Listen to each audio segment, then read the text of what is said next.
I can hear you. Can you hear me all right? We did it.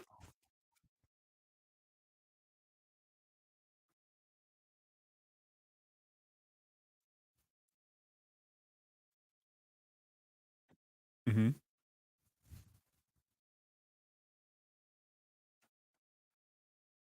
I have stream up right now. It is magnificent. Oh, yeah. The beard is 100% going to choke him.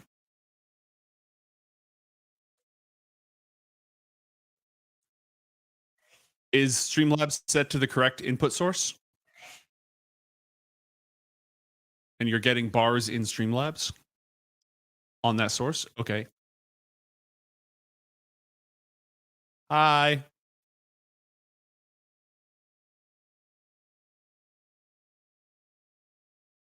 Scuffed streams at Casters and Castles is when I don't double check the microphone source in OBS and then no one can hear me, or vice versa, no one can hear the desktop audio. We have a scuffed emote literally because I do that all the time.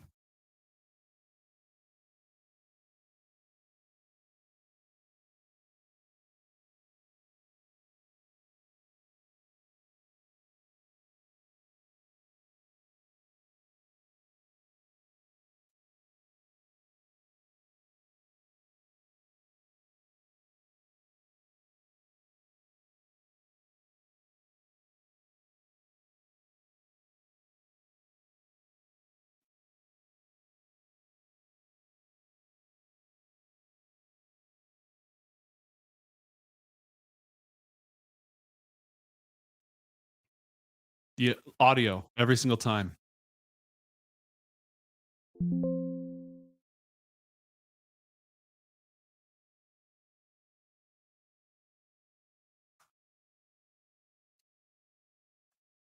Wubba, wubba, wubba, wubba, wubba, wubba.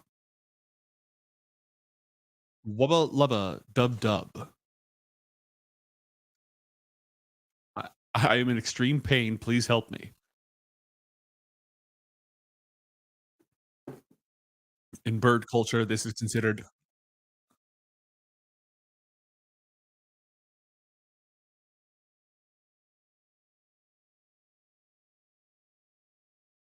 If you're getting bars in Streamlabs, if you're seeing movement on your input source in Streamlabs, then it should be going through to stream. There's Was it going to the wrong line?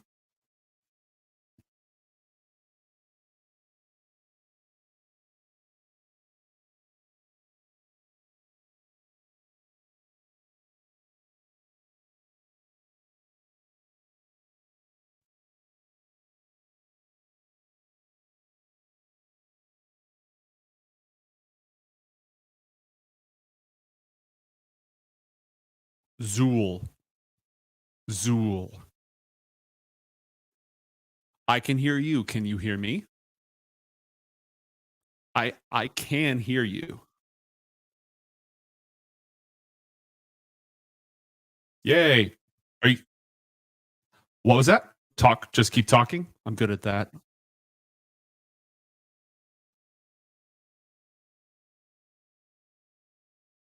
Is it doubling you or just me?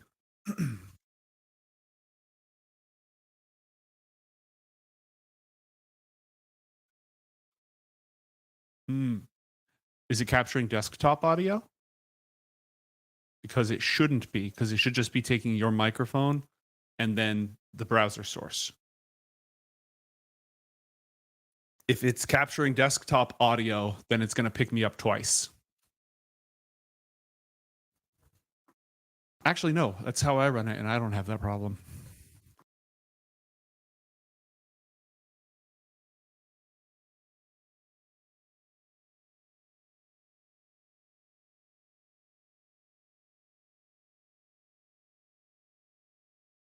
Is it picking me up now?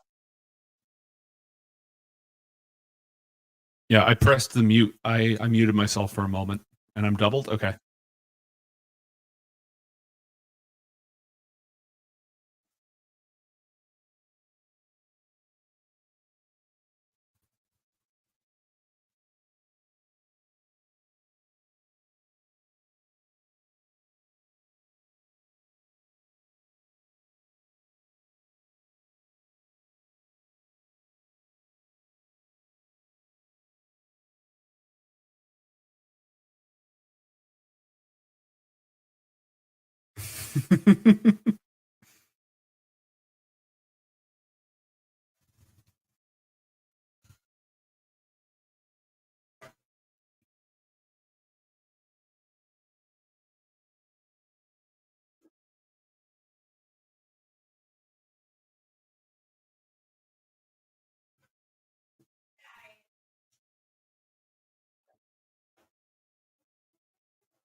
Ashnaz derbataluk Ashnaz gimbatul.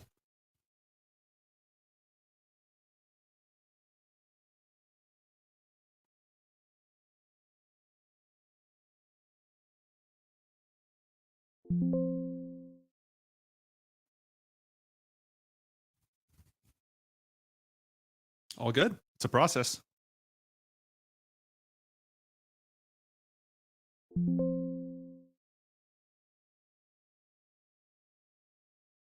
Ashnaz thrakataluk agburzn ishi krimpatul.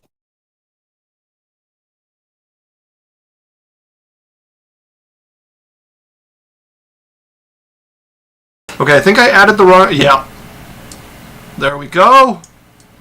Okay, yeah. Okay, that should have us. Oh, we can hear you now. Okay. We did it. So, I think, hold on, I'm just seeing... Can you say something, Gnomes? Hello. Hello. Hello. Just keep speaking for This a is little me. bit so I can see. Rune and Alex, say something into your Okay. microphones. Yada yada Wolf yada riddled, yada wolf yada ugly. yada Fluctuations yada. are to the... Stop. Me. Do you want me to keep going? It's okay, you're good. I don't like our sound. Okay. Good. Why even ask? All right. The joys of audio. Yandu says, there they are. Right? I think we're coming in a little hot, but I think that's going to work. We got 3 microphones in We'll front fix of it in us. post. Yeah. Hello. Hello.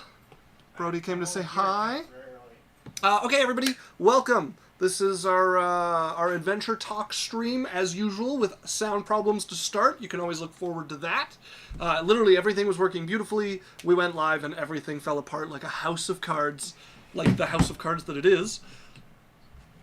So yeah, this is our casual talk about D&D stream. We have our wonderful guest Joseph here, or Gnomes, as you may know him from Casters and Castles. He is their game master over there. Yeah, So and cute. just quickly before we start in, I just wanted to do a quick shout out to a few things. So number one, we do our regular D&D stream. That's kind of what the channel's based around. We do that on Wednesdays, 6 to 10 p.m. Mountain Standard Time. We also have on Mondays, same time, 6 to 10 Mountain Standard Time. It's Alex and Dan do stuff. So currently we're playing like games like we're doing a Pokemon Nuzlocke. We also talk about D&D stuff like the other last stream we had. We talked about D&D 1 and the new Unearthed Arcana that they released. So if you like that kind of stuff, come pop in on Mondays, and most importantly, come pop in on Wednesdays to see our D&D as well. And this is our adventure talks that we do once a month, and we bring on other people in the D&D community. And Gnomes, you guys also stream on Wednesday, right? You want to shout out your schedule? I think you have something after this, don't you? Yeah, actually, my buddy. So I'll run through everything. Casters and Castles. First off, we are a tabletop actual play stream and community that focuses on bringing esports talent, so on camera, on the mic esports broadcasters to the role-playing table. Currently, we have Coriander Society Adventures on Tuesdays at 6 p.m. and that is a genre-bending, dimension-hopping, mishmash 5e campaign. On Wednesdays at 6 to 9 Pacific, we have Book of Dawn Ioth Academy, which is a magic school campaign set in our homebrew world of Anethra. And then currently we have Curse of Tamrian, which is a campaign that my co-DM Ninja Man Matt runs with our community of supporters on Fridays and Saturdays until like March. Time tends to vary to catch people's schedules, but yeah, that's our lineup. Yeah, and then we have Runa making some lovely art for us here. Sorry, which is I'm our focused new on how the camera hates me. Does the camera hate you? Yeah, it does. Oh no. Holy Well, fuck. I'll shout her out then. We have Runa doing some lovely art here. She also did the background and is making us a brand new background, which we're very excited You for. wanna see it? Sneak Yeah. peek. Yeah. What? Sneak What? peek, You sneak can't peek. do that. That's craziness. This is our new one. No, that's yeah, our old this is one. our new one. Liar. This one. Yeah. This is what's coming up for us soon. I'm making a whole set. Awesome. Yeah. Also, Yondu said, "I'm geeked. We have all 4 adventures for this episode of Talks." Yeah, we have Alex here this time. I'm alive. Yeah. Okay, so we started late. Let's hop into talking. The very first thing I wanted to talk about, which I've made more than clear, you guys have an Act of God thing with subscribes, which I want to hear how you guys do it. How does that work? Sure. So it's been a continuous evolution process. Originally, it was if we hit X subscribers this episode, I've written a special event into the episode that will happen. Then later, it became a table that I rolled on. I had a table of the different gods of the world of Anethra, and then there were rows for 10 subs, 20 subs, 30 subs, 40, and 50 subs. And whenever we hit one of those thresholds during a stream, I'd roll, and there'd be a different event or in-game effect associated with each of the deities on that table. I think at the time it was 20, because I wanted to roll 1d20. But now they're all represented by cards. So I've designed cards for most of the deities, and they go, again, 10, 20, 30, 40, 50. And they're all thematically appropriate. And what I'll do is when a card comes up, it has a specific in-game effect, but also I have creative license to try to weave it into the story. Yeah. For example, in the last episode of Book of Dawn Ioth Academy, we had the spontaneous combustion card. And the exact effect of that is a fireball is centered on somebody in the party. But I wove it into the story by having the dragon they were talked to get bored of talking to them and breathe fire on them instead. So there's a little bit of leeway in there because one of the big challenges with the Act of God system is taking whatever chaos just got deployed and thrown into the story and still trying to weave a cohesive narrative. Yeah. Recently, we moved from Twitch subs, then we had on Coffee, we had our supporters just like buying an Act of God on Coffee, which was a little less expensive for them and a little bit more beneficial for us financially. Most recently, we've moved to something called Stream Loots. So the Acts of God become actual digital cards that they can buy, open booster packs, and then they might get a really ridiculously high level one, they might get a low level one. So there's a collectible aspect to it now. But it's all the idea that there are in-game effects that are triggered by our supporters, and they tend to mess up my plans, and that's what supporters love. So Okay. Mad King Midas followed 2 minutes ago. Thank you very much and welcome. And Mama Shimada said, "Yay gnomes!" in chat as well. So welcome. Oh, and quick note that I forgot because just with the followers and stuff. For people on there, you guys, I think our link tree pops up, but jump on our Discord. Follow us on Discord and stuff. We're trying to build that community a little bit.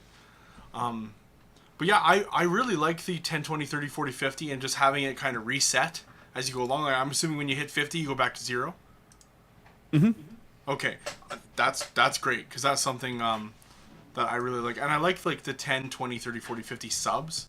I think it's like achievable and not like outlandish, and it's also not something that like obviously you might hit 50 in one stream, but it's something that you can kind of see go up over across the week as you're playing, right? It's like oh, we're at 15, blah blah blah, you know what I mean? And then yeah, that's really cool.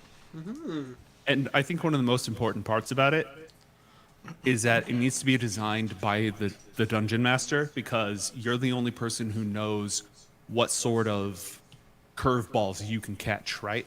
So I have other people running games using some of the decks that I've created, the effects that I've created, and sometimes it takes them for a spin. And I always encourage them to curate the effects and design their own so that they'll, no matter what comes up, they'll be able to handle it. Yeah. So my question for you then about it is, how do you build the counter into? Does it show up on Twitch like when you're streaming? Yeah, there's a really easy way to do it on Twitch. Hold on one second. You Can can we create... take this note down quick? No, we'll ask him later for technical Yeah, no, stuff. I We'll can deal with send this that to you. later. Also, Yeah, we it's had super easy. we had somebody mention Go ahead. that Gnomes has a little reverb. Yes, so with the limits of our setup, there will be a little bit of echo from Gnomes. We've minimized it as much as we can. But yeah, Twitch, there's a built-in... I used to use Streamlabs. They have a subscription counter. But now I just use... Twitch has their own built-in one. You can set a goal. You can create a browser source attached to that goal. It doesn't automatically proc at 10, 20, 30, 40, 50. You still have to have somebody keeping an eye on that. But it does show the bar filling up, and it says Act of God on it and all that stuff. Yeah, okay. Very cool. So my second question was still about Act of God. What do you like about it, and what do you not like about it, if anything? What do I like about it? Well, it has created some of the most memorable moments in our campaign. It isn't just sometimes it's just chaos and it just causes everything to sort of unravel, but it's also been so timely at times, and there's been times where that curveball actually made things much, much better. So that's my favorite thing. One of my favorite experiences as a dungeon master is when my players understand the world I've created and its rules and come up with something from that surprises me. And the Act of God is almost like a neutral third party doing that exact thing. So my favorite part about it is that the community really likes it. It lets them feel like their support is having an impact. It gives them a sense of a stake or a sense of ownership in the show. What I don't like about it, I'm constantly tweaking it. And I don't think there's anything on the whole that I dislike about it, but there have absolutely been individual acts of God I've created that I've been like, that needs tuning. That's too disruptive, or it's not rewarding enough. One time I created a custom act of God that would only go off if there was a hype train. And like hype trains go up to level 5, right? So I created this special hype train only 10, 20, 30, 40, 50, except it was hype train level 1, 2, 3, 4, 5. And I thought it would be aspirational. And because I hadn't tweaked the settings for hype trains on the channel, chat blew through it almost instantaneously. It derailed the whole session. It ended up being good, but it was still a mistake on my part. Right. Okay, very cool. Also, Mama Shimada followed. Thank you very much. Welcome. Thank you for the follow. Okay. That was my Act of God questions. The last obvious one. You're fine if I steal this, right? Yeah, absolutely. I encourage people to do it. Good DMs copy. Good DMs copy, great DMs steal. Right. Yeah. I frequently tell people to steal as well, so I like that. I gotta steal that one too. Yeah, absolutely. It's difficult for people in our space to generate revenue of any kind, right? Like if you're in a position where you can pay your cast, your crew anything, or even afford new equipment, it's difficult. The actual play space is completely packed and very competitive, and any way to encourage and especially reward people for their support is something that I think is a good thing. I just like the interactability. Like I think that really brings people to the thing. Like when I thought about it, like when I'm watching Twitch, and like the other day we had Runa, and she was just rolling garbage. When I'm watching Twitch, and I see that, I'd happily throw a sub down to like help somebody with a reroll or like help for a counter or just to like shake things up. You know what I mean? Like I think that's something that is needed. Yeah. Well, and I think the tricky thing with rerolls and advantage and stuff that's reactive, is that it's all timing based, and the game can move past what the person's like donated to try and help with. Yeah. And then you either have to retcon stuff or refund them or to say sorry, bud, and none of that feels good for anyone. Yeah. So I like the Act of God stuff that sort of leaves it for the DM to deal with, but it's your contribution to the world because of your support. Yeah. We actually also I do. like that idea. the inspiration disadvantage thing. Some of them are active god cards because again they're collectible now, so those are like the commons. But also you can spend channel points to do those things. And the way that I treat it is it's a resource. So if you have inspiration, you can normally, rules as written, you get 1 inspiration, you have it or you don't. I let people bank them because there's a limit on how many can be purchased with channel points in 1 session. So chat might bombard somebody with advantage, or if they really want to razz somebody, just bombard them with disadvantage, and that's like your next X rolls that you have that on. So by banking it, it makes it. How many channel points is advantage and disadvantage, and how many are they allowed to do per session? I have it locked at 2 per person, I think, and like 8 to 10 of each reward per session. 8 to 10,000. No, 8 to 10 like total iterations not per of person. inspiration. Yeah. Yeah. So like total, people can't give more than either 8, 10, 12, somewhere in that range. Because the idea is you want chat to have that ability to mess with things, but you don't want it to become a complete bog down. So how many channel points do you charge for it? 1,000 for a treasure, 1,000 for a healing boost, which is 2d4 plus 2. 1,400 for inspiration, 1,400 for disadvantage, 8,000 for a short rest. Oh, I like this. Oh, wow. Oh. That has been clutch because then the other thing about that is it really makes chat feel like they're a player at the table because they can't roll the dice. They're not there, but they can like, oh no, they're going to die. We have to save them. Short rest. Right. And they get that visceral impact. The players on stream are usually extremely relieved and grateful. And that's also nice for chat to feel that sense of involvement and that they're appreciated. So it's fun. Very cool. I really like that. Yeah, very cool. Okay, we got lots to talk about on that, but we'll do that off camera. I guess next question is like what brought you into hold on. What's most on your mind about D&D right now? Like what are you thinking about? What are you currently like going on or learning or doing or like Also, just before you get to that, we had Peregrine Sands that said, I'm so invested in this drawing. You're doing great with that. Welcome, Peregrine. A fantastic artist in their own right. And an appreciator of the fine arts. Oh, and they said, please just call me Angie. Will do. I don't want to Okay, get so no yes. boobs. Do it. So sorry. I fear nothing. What are you currently thinking about D&D? What are you working on? What are you like learning about? What's on your mind? Yeah. So, I mean, obviously we're all thinking about 1D&D. And I think overall, moving away from editions is positive for the industry because I am an absolute huge proponent, one might even say addict, when it comes to third-party 5e content. Right. Coriander Society, the dimension hopping genre bending campaign, it's practically just an excuse for me to say, oh, I picked up this new rule set for 5e that does sci-fi or steampunk or noir. I want to play it. Okay, there's a noir dimension now. We're going to go visit it and play with their rules. So moving towards a more compatibility focused where there might be iterations over time, but it's not like, guess I have to throw out my whole collection. If that's the direction they're going, then that's a positive direction. Yeah. I have a question about that. So as for what go ahead. No, that's okay. Continue. Well, I'm moving on to a different thing, so if you were going to respond to that, I want to let in you regards get in to on like that rules first. compatibility and stuff. We don't get super into it because that's a lot of content. And we just had a stream about it. But have you looked at the new Unearthed Arcana for D&D 1? I have poked at it. I haven't done a thorough sit down, and the reason for that is, unlike MMOs and such, they can't take 5th edition servers offline, right? Like I have my books. My books are going to stay good. I can use them as long as I want. I could play the same edition for 70 years if I felt like it. So whatever the new rules are, hey, if they're cool, I'll pick them up. If I don't like them, I won't. Well, the cool thing is all the D&D 5th edition stuff is compatible with it. I was just getting kind of like from your brief look on it, what do you think? I think there's some positive stuff in there.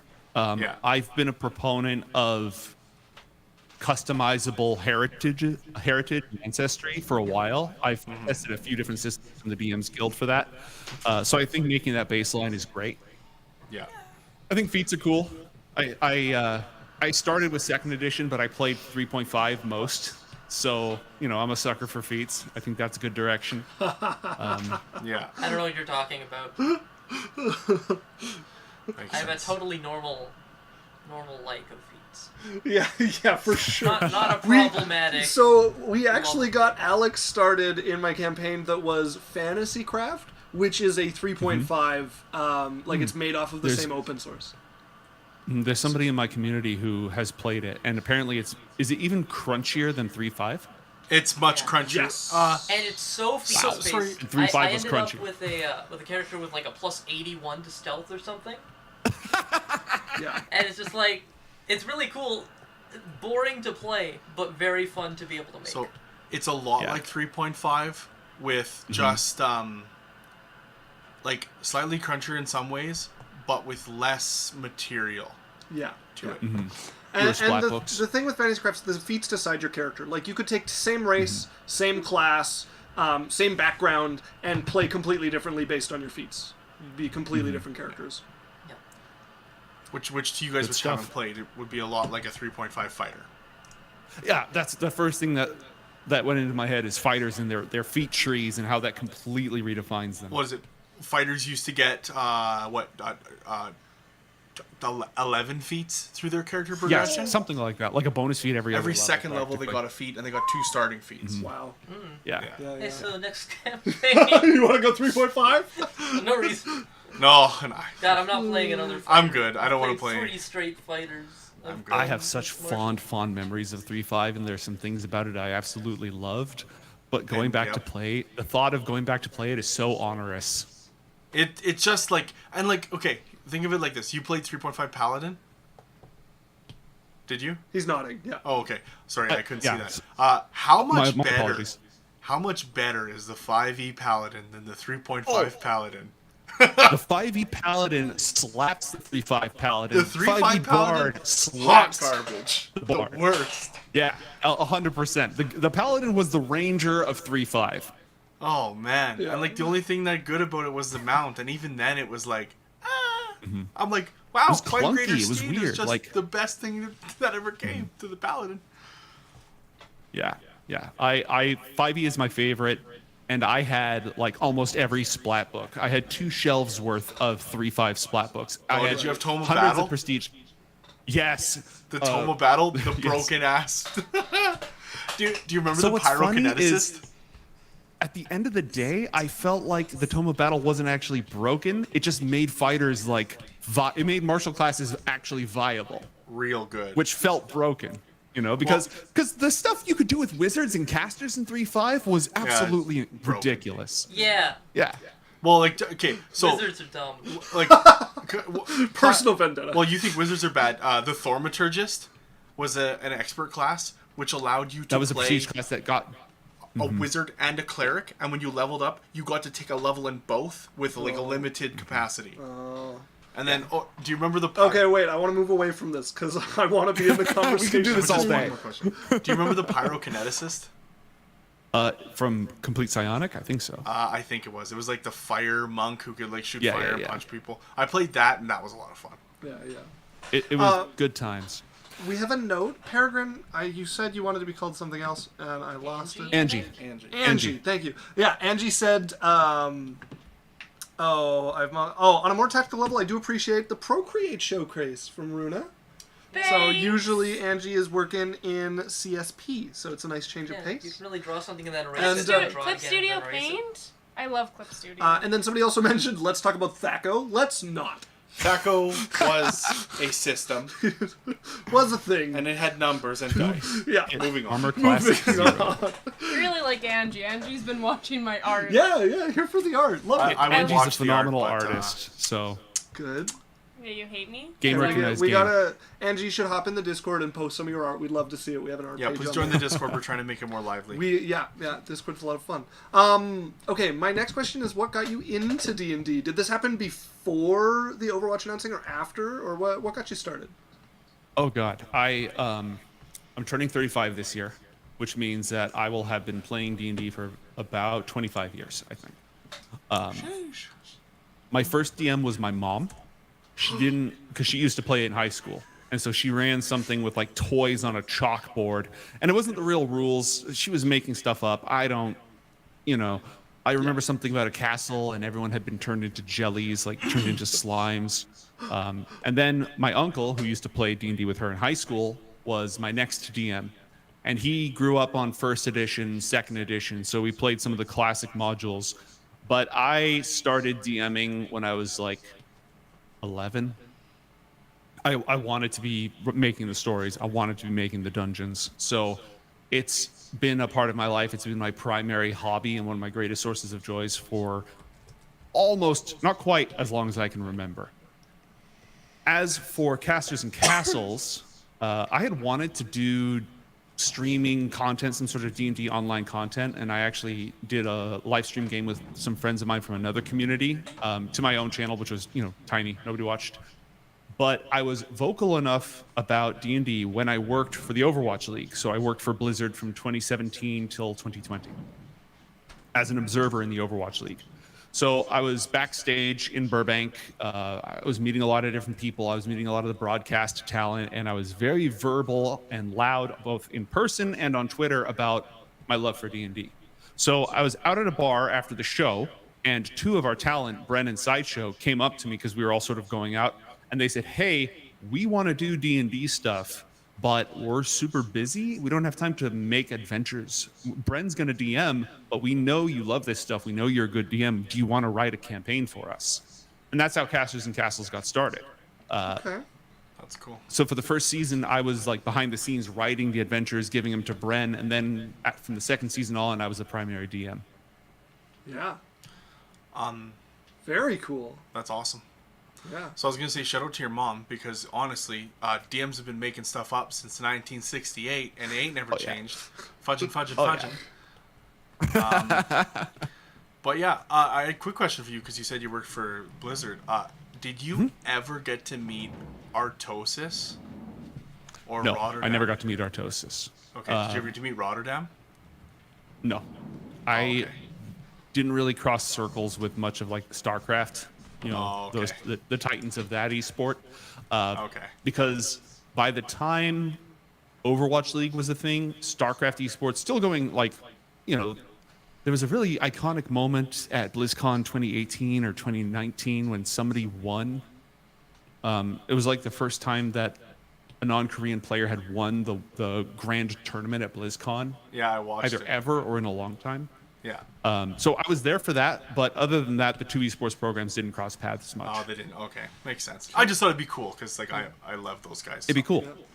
Yeah, legends of the sport. Also, Brigsky Cakes, I butchered that, but thank you for the follow. Welcome. Nice to meet you. Appreciate it. Follow the Discord.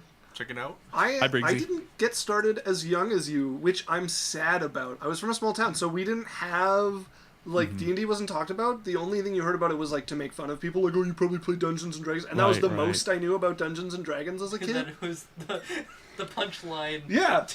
And I didn't even know what it meant. Had no idea of it. And then me and a buddy watched an episode of Community. If anybody remembers that, it's not that old. But we watched an episode of Community where they played D&D, and they played, I think, Advanced Dungeons & Dragons. And so we watched that episode, and knowing nothing but was what in that episode, we were like, let's write a rules book to play Skyrim like that. So Let's go. to tell you how little we know, we didn't even know you were supposed to roll dice. So we built a system. We spent, I think, 30 or 40 hours making a system with class trees and advancement that played like Skyrim. And if you attacked, you just hit, because we didn't understand that dice were a part of this sport. Right, and we played that. We got a bunch of friends and ran that and took turns running it, and it fell apart because it was so point and click. Like, you just attacked, and you did a set amount of damage on depending what you cast, and it was just resource management. That's funny. That was my first experience with D&D, and then I read the Fantasy Craft building rule it book yourself. and fell in love. I missed what you said. Say that again? You went straight from zero to designing your own system. That's fantastic. Yeah. See, it's interesting. So for me, my first experience with D&D was D&D 3.5 at Nate, and when I was going to school at Nate, it was we had 63 people in the D&D club, and it was 5 different campaigns of 3.5, and one of them was Pathfinder. But then I remembered that when I was a young kid, I'm talking 8, 10 years old, up until I was probably 15, I played D&D, but it wasn't technically D&D, because it was my buddy's brother, and he ran his own world, and it was like Sephiroth was the villain. We fought a bunch of people. Good stuff. Like my buddy played a penguin named Waddle who had like Tifa and Cloud and like all those different. Aragon was in it. Like all of the characters from all of the shit we played were just smashed into it, and it was great and it was hilarious. And then I realized I'm like, okay, yeah, never mind. Been playing D&D since I was like 8 or 10. Yeah. I mean, that's the thing about it, right? It's almost intuitive, aside from all the dice and the things that look like tax forms, because it's a form of play we've all engaged in at some point, just with more structure. Yeah. Well, I started in university because someone I used to follow online who became problematic, which is sad, but had a happens. like RP show thing, and I really liked it. It wasn't like they made their own system, and it was very like RP, just goofing around in character, and I wanted to do that, so I just like asked around and ended up at a game that Isaac was running, and then just Nice. haven't left and haven't Yep. been forced out yet. So You won't be forced out. Don't worry about that. they have no idea what I have planned. Also, Angie said, I look away every bit to try and find stuff on Twitter, and this Disco Gnome has evolved so far. Don't look away. You blink, you miss it. Also, like people in chat, like feel free to post your guys' how you guys got into D&D and all that kind of thing. We'd love to hear that from more people. Yeah. But Runa, how'd you get into D&D? So, I went to like a pride thing, and I met a person, and they were pretty cool. Like, we were protesting, and then I was like, yeah, Nice. wow, I don't know why we're talking about D&D, but I like D&D, and they're like, oh, I know who to hook you up with, and I was like, okay.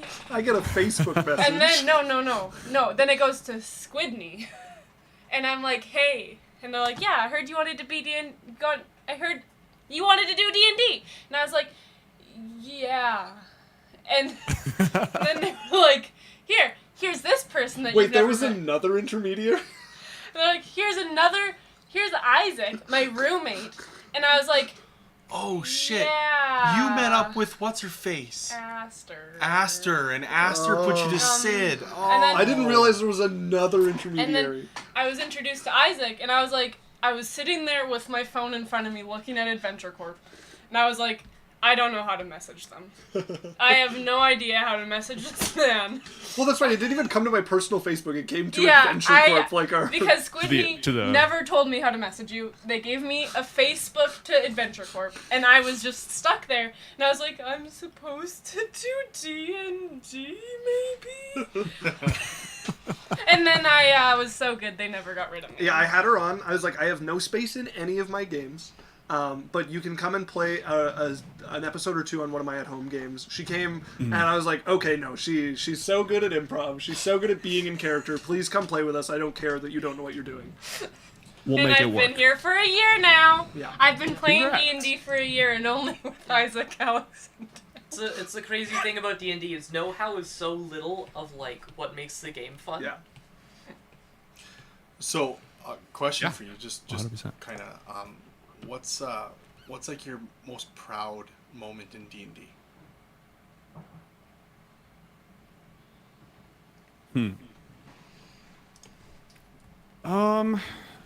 It's hard to narrow it down to one.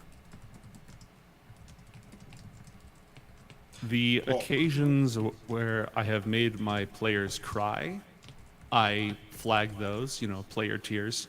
And it's never like I was so cruel. It's more that the story moved them to tears. I always consider that a success.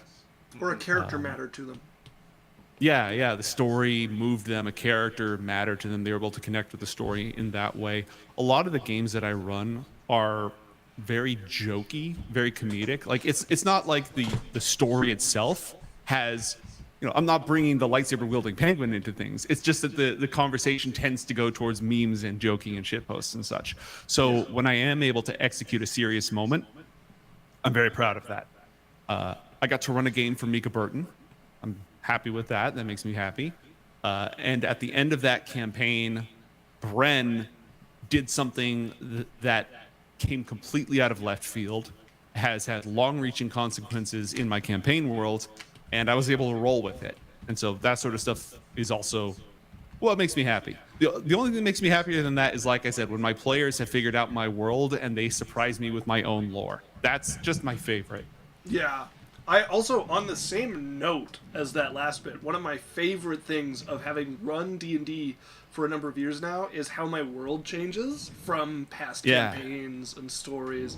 We had a moment in Adventure Corp where the city was getting so invaded that the Thieves Guild that all of the players were a part of was like, no, like the guild house is shut down, we're going underground. It's like council members only into guild meetings. And I went before that episode happened and talked to my character, one of my old players whose character retired now runs the Thieves Guild. And I was like, are you going to show up? Like, are you going to come in for a second? What happens? He's like, no, it's not at the point where I need to step in. This is what I would do. I love that stuff. I love that. Legacy, living history, that it's hard to get that from much else. Well, that's one of the things on my mind a lot when I'm trying to improve my D&D is like, what does D&D do that no other medium can do? And I think that's one of the best parts is that legacy, as you put it. So actually, though, this ties in well.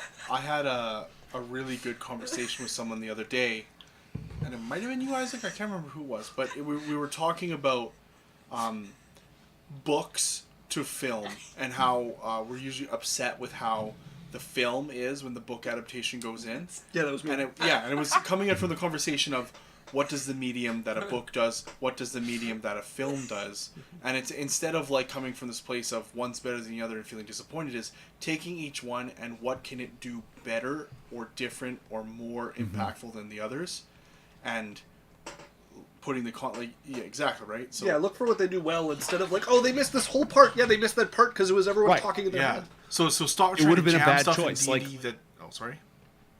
No, I was just agreeing with you. A good adaptation doesn't just lockstep with the original source material. It takes it and does what it's best at. Yeah. And it exemplifies and it adds to and brings more, right? So it's like, one of the things would be like, stop trying to jam stuff into D&D that doesn't fit or doesn't take sense or work into D&D. Take the things that work into D&D, lean into them, and make it build a story around what the other things could bring to it. Yeah, that like looking at it from that perspective radically changed the way I run D&D from like hyper planned out dungeons with like every room mapped to like how the less I put into making a dungeon map, the more I can react to people's decisions, which is what D&D does better. If I want to run through a map, I'll play a board game because that's what they do better. And it's a better management of your resources. Like instead of having to worry about the entire dungeon looking cool, you role play through the parts of the dungeon. Yeah, you get the feeling. And then you have more effort. If I want to make one battle and one room and the people and things that are in that room very cool and very detailed and very in depth, I have more energy to do that. Also, a set piece. Set piece, yeah. That's a good word for it. Also, Elsa's Acer followed 10 minutes ago, and Leg Day Gaming 7 minutes ago. Thank you very much. Welcome. Nice to meet you. Oh, thank you. Continue. No. Thanks. Those are my glasses, my star glasses. They complement my glasses. Leg Day. No, I'm loving the chest hair on the gnome. He also has Leg Day Gaming. Afro. You said Leg Day Gaming is Yeah, following? yeah. I love it because you have time to game because you're skipping Leg Day. That's my guy. Atta bro. He has like a little afro. Yeah, I love this disco gnome so much. Okay, so here's a question for you then, Gnomes. What's working in D&D for you right now and what's not? Tough question. See, we put this on the list, and I was like, oh.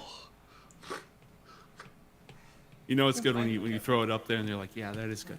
So one of the things about my DMing, I currently have no campaigns that I'm running that are not streamed. Ooh. That are not what, sorry? Not streamed. Streamed, yeah. Yeah. All the games that I'm running, because I'm running 2 games a week, and Okay. I'm producing other games with different DMs on the channel. Yeah. So I haven't run a game that's just like at home, sitting around the table, snacks and beer and all that stuff for, God, it feels like a year, a couple of years. Right. Yeah. So things that are working for me is leaning into what the players do and rolling with that. That is, I've been trying to do that more and more. It's definitely working for me. Just following their interests and pulling those threads. What's not working for me is, I don't necessarily think this isn't working for me, but it is one of my bad habits as a DM. So as much as role-playing and storytelling and narrative are the heart of the experience, I'm also a sucker for mechanics. And I'm especially a sucker for like mechanics that sit on top of D&D, like running a barony or trading, or all those little mini game modules that you kind of stick onto it. And I have in the past gotten so excited about that and implemented them into my campaigns without first gauging whether or not the players would be interested in it and find it fun, because I was so in the weeds with it. And it is a constant threat that I have to keep an eye out for. Yeah. Would you like to comment? We're very similar. I actually I took a game system, Adventure Conqueror King, which is based on first edition, and they came at creating a system from let's make an economy and build everything from there, so everything makes sense. And Nice. it has all sorts of rules for building a realm of your own, building like she has a gladiator ring that she runs and trains her gladiators and sends them out to fights, and Cool. we name them after our followers. And so we have a list of dead followers. Alex runs the Thieves Guild out of the same rules. Daniel's Wizard Tower comes from the same rules with apprentices and stuff. I love that shit. Well, let's comment though. We had that system. We've also taken that system and heavily modified it because it didn't work. Yeah. So it's always the conversation of finding something that you think is cool, testing it, coming in, seeing what works, and then modifying it to fit, kind of thing. Yeah. I didn't have the same problem you had, but we come from the same breadth there. Yes, Alex? I don't know. I had what's working in D&D for me is talking to my dungeon master about like everything, because nothing feels worse in D&D than like having this really cool idea and then trying to do it in game and having your DM like say something that either makes sense or you think is dumb, but either way, like, your cool idea doesn't work, and you don't find out until you're trying to do it in game, and there's no going back. So I've started just like, whenever I have a thing I want to like happen or want like a direction I want to go, I'll just talk to Isaac about it, and then we always end up with a cool thing that I'm like, I can be a lot safer in getting excited for, because the person who's in charge of the way the world will respond is like aware of it and has time to figure out what's going to happen and whether it'll work. Yeah, and if there's something that is flawed or something that you're not considering when you pose that, the thing is, a good DM gets excited about your ideas, right? Yeah, like if you're thinking about the game, they're like, okay, how about we compromise here? You negotiate things out to come up with the coolest thing. A good DM should absolutely be a collaborator and a co-conspirator with their players. So that is a great point you made. Well, it's interesting that you bring that up. So we played a home game on Saturday. And this home game, we tried something where we had all of the characters level 0, where they had known each other from the beginning. And it was cool in some ways, and it was a really good experiment. But what I learned is that I don't want to play D&D like that. And I thought about it, and I realized why. Because what's cool about having like the same backstory and everything and all that, and like knowing the characters and everything is cool. Like you guys have a common thing, but then you also realize that other than that common thing, you don't really have a lot of other stuff. And the other thing that you don't have is any surprise, any there's no discovery, mystery, any discovery. There's nothing cool that happens between the characters because they know everything. Yeah, I think my big takeaway from that was, I think it was like we started with them as children at level 0, and by the end of their childhood arc, they all had 10s in stats, and then when they got to level 1, they got their starting stats. And really, really cool for a short campaign. But we played it to level 18 or 17. Level 5. So, wow. So it just was too long without enough variety in it, and then it was compounded that we were also doing a low magic setting, which I also think can be very fun, but limits you for a longer form campaign, which is what I tend to run. Yeah, level 5 is like level 5, maybe level 8. It's just pixelated. Yeah. Change it. So so working and not working, I want to take a stab at. I think the main thing, like, and not so much in my games, but not working for me right now, is I read the Fate Core rulebook and had this, like, awakening about what's good about tabletop role-playing games, and saw a bunch of areas that D&D, like, in my mind, missed the mark on it. My primary example being, like, at the end of the day, the only thing that really matters in D&D is hit points, because any problem can turn into a fight. So if a consequence in another realm of play, like exploration or intrigue, doesn't affect your hit points, you can just turn it into a fight, and you might as well have not done it, unless it takes somebody out of the combat or puts them in. And whereas Fate has consequence, and you can gather consequences from any style of play, whether it's exploring something or taking a hit or getting your ego bruised in a conversation, and you only have so many consequence slots. So everything like plays into each other, and the whole game's important. And I'm like, I need to get that into my game, and it doesn't fit. And I can't do it on stream. I don't want to introduce it on stream and have all of the like playing with it and fixing it on stream. So I need to test run it in my home games, and that's my big problem in D&D at the moment, is how do I make that work? So there are a couple of social combat systems on the DM's Guild.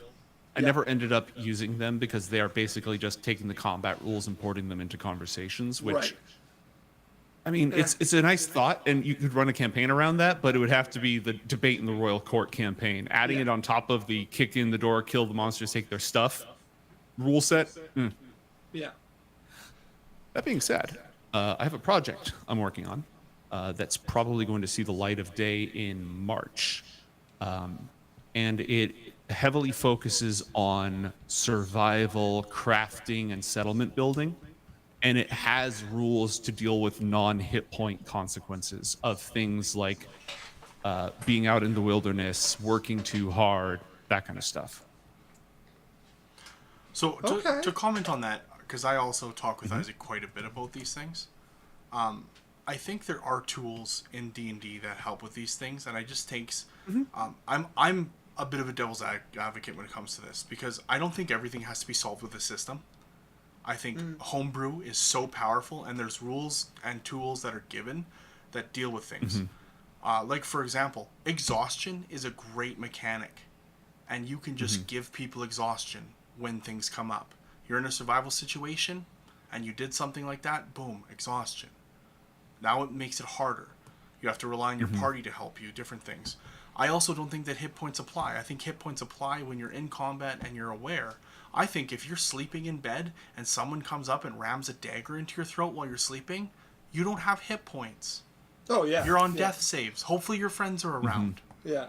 Like, I think there's a time and a place for hit points. Yeah.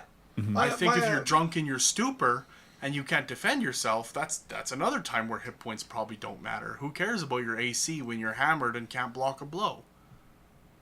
Yeah, no, my main thing I've been struggling with around it is D&D, the meat and potato. Like, if you wanted to weigh out the pages, the heaviest pile you have is based around combat. Like, that's where most of the work went into. Most of your features are based around it. And so that's what the game is going to tend towards, because that's where players actually have options to do cool things. You don't, besides rolling a skill check, there's not a lot built in to do in a social interaction. And whatever you do is probably going to boil down to a skill check by the way the rules are made, which doesn't dovetail well into a system that makes things affect each other, because when things tend towards combat, you need to have things affect combat. But there are absolutely moments where it's not about the hit points, and where exhaustion and stuff works. I'm trying to fit in something that's more diverse and connects all of the pieces of play. So I'm very interested in what you're coming up with. If I could get a sneak peek or even a not sneak peek, tell me when it's coming out. I'm very interested. So it's not my system. I'm working with the publisher of this system. And what I'm doing is I've been posting about this a little bit on Twitter. I want to put together a cross-channel West Marches survival game. It's kind of like Runes of Anethra. I haven't actually seen that or heard of that. Okay, Runes of Anethra is a new thing that D&D released where they give you a setting in a world and people and they do it at like game shops.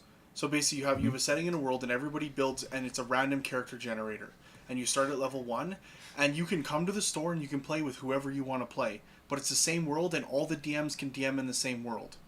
And it doesn't change. And so you could be playing with like a level 18 character, level 9 character, level 1 character, and it could be across multiple shops if you want to.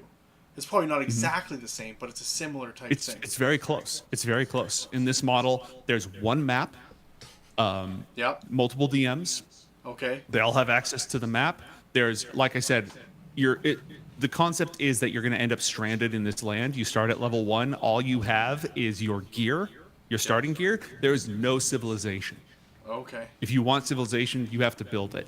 So, but it would be that like when people want to play, they would put together a group from the entire pool of players drawn from what all the participating channels. They would find out which DM has time to run the adventure they want to do. Like, hey, we want to go into the swamp and check out that ruined temple we found. They link up with one of those DMs. That DM's channel gets to stream the game, but it's all persistent. It's all part of the same ongoing story. So if they go out and they bring back supplies to town, the town has more supplies.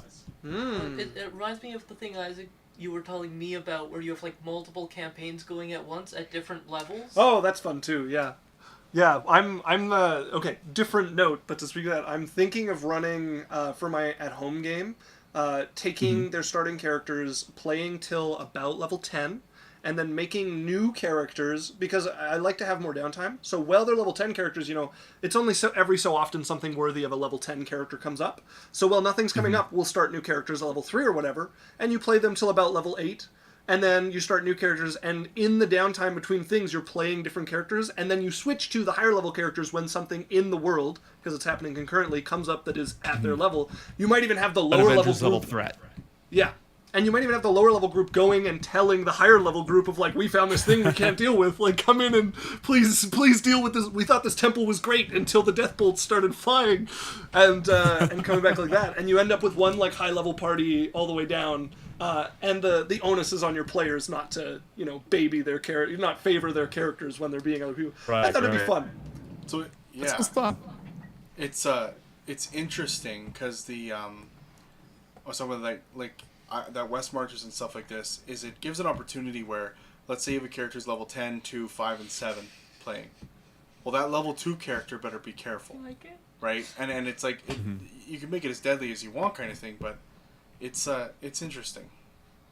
You get that dynamic you don't see very often in D&D, and is hard to execute in D&D without causing social problems. Yeah. Of Aragorn traveling with the hobbits. Exactly. Yeah. Yeah. No, Yeah, I love that dynamic. Like, we've done a bunch of one-shots when people are away, and I've encouraged people to play different level characters for the one-shots. I think Alex did it, like, with a lower level character. It is a fun dynamic, and you're right. Oh, kitten! Oh, it's so small. But yeah, Sorry, carry on. Meow! Meow! Meow. You get this fun dynamic that I don't think works long-term. Without the perfect group for it, but it's very fun to step into once in a while. It also brings some ideas like playing like what Isaac was saying there about having like different characters in your stuff, like especially on stream. Like once you've played a few campaigns and you have a world that has characters, like I'm excited to I play a character who's a level 18 wizard right now, to be like start a new campaign and play another character and then get to make a guest. Like I get to play my other character when it pops I'm up. assassinating Barry in next campaign. I First thing. If you make a character whose whole life goal from level 1 to 20 is to assassinate this one fucking You've turned wizard. away apprentices. I'm just gonna play one of them. Who goes? Okay, we've got Go 1 full minute, Riceland on gnomes. I want to turn it over to you. Is there anything else you want to say? Anything you want to talk about? Anything you want to shout out? I really appreciate you folks taking the time to have me on the show. I kind of already did my shout out. If you're looking for me, I've got Tormented by Gnomes on almost all platforms. CastersnCastles, search for us. We're on most of the major platforms. always happy to hang out with other folks in the community. Yeah. Well, thank you so much for coming. And yeah, Dan, go ahead. And yes, thank you for coming. We appreciate this. We'll let you guys know who's coming next on Adventure Talks. Please come check out Casters and Castles channel. Come check out Adventure Corp. Come check us out on all our stuff.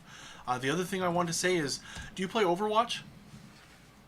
I haven't played Overwatch in a long time, Okay. but Lucky. a lot of people in my community play Overwatch. Okay, well, tell your community we play Overwatch. We play a lot of and we're actually going to be playing some of that in our voice channels on our Adventure Corp Discord. So if they ever want to come get to know us and play some Overwatch and come check out the Discord, come check it out. As long as you don't mind us at our worst and angriest, it's a great way to get to know us. So here's what I'm hearing you say. What I'm hearing you say is pugs. 6v6. Oh Custom. yeah. Absolutely. You know what? If we could get enough people together for like a 6v6 Yeah, or definitely. like set it up, absolutely. Easy. Like Easy. they can probably reliably get 4 or 5 people, 4 people Mm-hmm. maybe. So if we could get a group like that, that would be huge. Yeah. And get them all in the Discord and Perfect. Okay, folks. We'll set that's it what up. we have time for. One last look. Runa, do you have anything to say? Thank you. Let's- I was about let's to take a say, look. did you end it without even I trying want to to look at this last. This is what we got done here. Yeah. The chest hair and the mustache are the highlight for me. Although those glasses are a close second. what's his name? Oh, what do we have to name him? We have to name him. We have to name him. Gnomes, you got something? Uh, I want to hear chat too. Yeah. What are we naming our disco What are we gnome? naming Chat. Disco Gnome? Chat, help me out here. Yeah. Barry. I'm trying to think No, of a no. gnome. I like Thibbledorf or Thibbledorf. Disco Gnomes. Chris. Why does Bartholomew come to mind? Looks like a Greg. to Bartholomew. me. Disco Man. Matt. Matt. I love Disco it. Man Matt. That's it. Wait, okay. wait, wait, wait. I Disco got it Man right. Matt. I got I it like right. it. Okay. I like it. Right on. Okay, well, she's writing that in, folks. Thank you very much for joining us. Gnomes, thank you so much. You were a pleasure to have on. I look forward to stealing everything we talked about and maybe talking more about the thing you're helping develop, if I can be of any assistance there. If you join our Discord, you will get the final. The final Final. version. Yeah. Ooh, that's an incentive. Okay. Thanks, guys. We love you all, and we're going to our ending soon screen. We are gonna run. We're gonna raid somebody. So stick around The for Disco that. Man Matt. Sorry, Disco- chat. The Disco All right. Man. Bye. Bye. Bye. everyone.